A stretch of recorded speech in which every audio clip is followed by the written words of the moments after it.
नमस्ते. जय हिंद, जय महाराष्ट्र.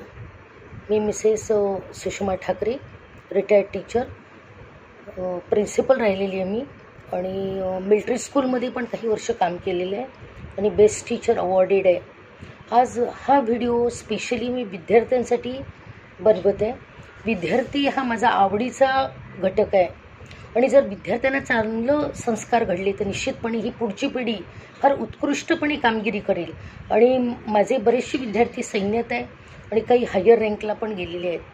बघा, लक्षात घ्या, आत्ताच नीटचा रिझल्ट लागला.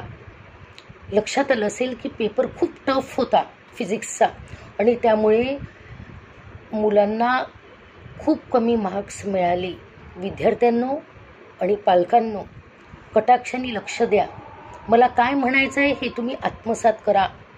जेव्हा मोठ्या ठिकाणी विद्यार्थ्यांना क्लासेस लावले जातात, 3 लाख, 5 लाख, 10 लाख असा रेट्स आहे सध्या मेट्रो सिटीमध्ये. जेव्हा आपण ॲडमिशन घ्यायला जातो तेव्हा खूप प्रलोभनं दाखवण्यात येतात. हा मुलगा करू शकतो, हा निश्चितपणे एम्सच्याच लायकीचा आहे, एम्सलाच जाणार किंवा IITian होणार. पण जेव्हा तो त्या सिलेबसचा एक पार्ट बनतो किंवा त्या कोचिंग क्लासेसचा सभासद बनतो, तेव्हा हळूहळू तो मागे पडत असतो. त्याची स्पीड पहिले स्टार्टिंगला खूप चांगली असते अभ्यास करण्याची. आई वडील पण खूप कर्ज काढून किंवा इकडून तिकडून पैसे आणून किंवा असे काही मी पालक पाहिले की दागिने गहाण ठेवून देखील फीज भरतात आणि त्यांना वाटतं की नाही, मी नाही शिकू शकलो, मला या फॅसिलिटी नाही मिळाल्या तर निश्चितपणे माझ्या पाल्यांना, माझ्या मुलांना मिळायला हव्या. पण वस्तुस्थिती तशी नाही आहे. सिलेबस खूप व्हास्ट आहे. जिथे तुम्ही मोठ्या इन्स्टिट्यूटमध्ये क्लासेस लावलेले आहेत तिथे 15,000 विद्यार्थी शिकत आहे आणि हा एक मृगजळ आहे. 15,000पैकी 15,000 ते टॉपर नाही आणू शकत. ते फक्त 100 मुलांवरच हा बिझनेस चालतो. 100 मुलांकडे कटाक्षाने शेवटपर्यंत लक्ष देण्यात येतं. ते टीचर नंतर तुमच्याशी बोलणार पण नाही, त्यांना वेळच नसतो. ते फक्त सिलेबस कंप्लीट करेपर्यंतच तुमच्याशी संपर्कात ठेवतात आणि जे मुलं मागे मागे जातात ते मुलं पण घाबरतात. काही खेड्यापाड्यातून मुलं येतात किंवा ज्यांचं इंग्लिश कच्चं असतं किंवा काही मॅथ्स जमत नाही, असे मुलं अजून घाबरतात. जेव्हा तुम्ही ॲडमिशन घेता तेव्हा त्यांना सांगा की आमच्या मुलाचं SQ किंवा IQ टेस्ट करा. जर तो परफेक्ट असेल तरच त्याला सांगा की हा सायन्स मॅथ्सचा कॅपेबल आहे, हा करू शकतो. पण जे मुलं मागे जातात ते खूप काहीतरी करून बसतात. आपण बघत आहे पेपरमध्ये रोज बातम्या येतात की या मुलांनी असं केलं, त्या मुलांनी तसं केलं. जर आपल्यासोबत, आपल्या पाल्यासोबत असं जर व्हायचं नसेल तर आता डोळे उघडा. क्लासेसमध्ये फक्त नॉमिनल ॲडमिशन घेतली जाते, प्रॅक्टिकल होत नाही. हा प्रश्न तुम्ही विचारा, सरकारला विचारा. का नाही होत आहे प्रॅक्टिकल? 11-12चे क्लासेस कॉलेजमध्ये का नाही होत आहे? काय प्रॉब्लेम आहे? पगार तर फुल घेतात आहे. आम्हाला कंप्लीट पगार न घेता आम्ही शेवटपर्यंत चांगल्या प्रकारे काम केलं आणि मी देखील बेस्ट टीचर अवॉर्डेड आहे. लक्षात घ्या.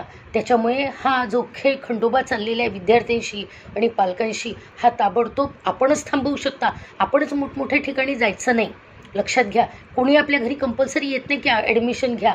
आपण ऐकतो इथले मुलं टॉपर आले, तिथला मुलगा टॉपर आला. अरे पण त्याचा बेस बघा ना. हे मुलं 8वीपासून तिथे असतात किंवा 8वीपासून त्यांची तयारी असते किंवा काही काही मुलांचा IQ खूप जास्त असतो. पण मला तरी वाटतं की जे विद्यार्थी सातत्याने स्टडी करतात, ज्याच्यामध्ये कन्सिस्टन्सी आहे from first day to last day, तेच विद्यार्थी इथे विनर होत असतात. सर्व विद्यार्थ्यांना ब्रेन आहे, ईश्वराने सर्वांना सर्व दिलेलं आहे, तरी कॅपॅबिलिटी राहत नाही किंवा हार्डवर्क ते करू शकत नाही किंवा हा सिलेबस खूप व्हास्ट आहे. त्याच्यामुळे आपल्याला जमेल तेवढं हे करा. छोट्या मोठ्या क्लासेसला गेली तरी तुमचे कन्सेप्ट्स क्लिअर होतील. अन्यथा सर्व NCERT घ्यायचं, स्टेट बुक घ्यायचा, स्टडी करायचा. सेकंड थिंग, पेपर रिझल्ट लागल्यानंतर जर कमी मार्क्स मिळाले तर याला जबाबदार विद्यार्थी नाही आहे. सिलेबस खूप व्हास्ट आहे, त्याला तो समजलेला नाही आहे, त्याला वेळ पुरलेला नाही, टाईम मॅनेजमेंट बरोबर झालेलं नाही आणि म्हणून हताश नव्हता. बाकीच्या पण लाईनचा सराव करा. सैन्यात पाठवा तुमच्या मुलांना, NDA करून परत कॉम्पिटिटिव्ह एक्झाम द्यायला लावा 12वी झाल्यानंतर आणि सैन्यात पाठवा. लक्षात घ्या, देशाची सुरक्षितता जर आपण घेतली तर निश्चितपणे या भारत मातेला आपण सुजलाम सुफलाम करू शकू. खूप साऱ्या लाईन्स आहे, तुम्ही तिथे जाऊ शकता आणि तुम्हाला जर काही क्वेरीज असेल तर तुम्ही मला विचारू शकता. झालेली सेवा मी भारतभूमीच्या चरणी रुजू करते. जय भारत, जय महाराष्ट्र.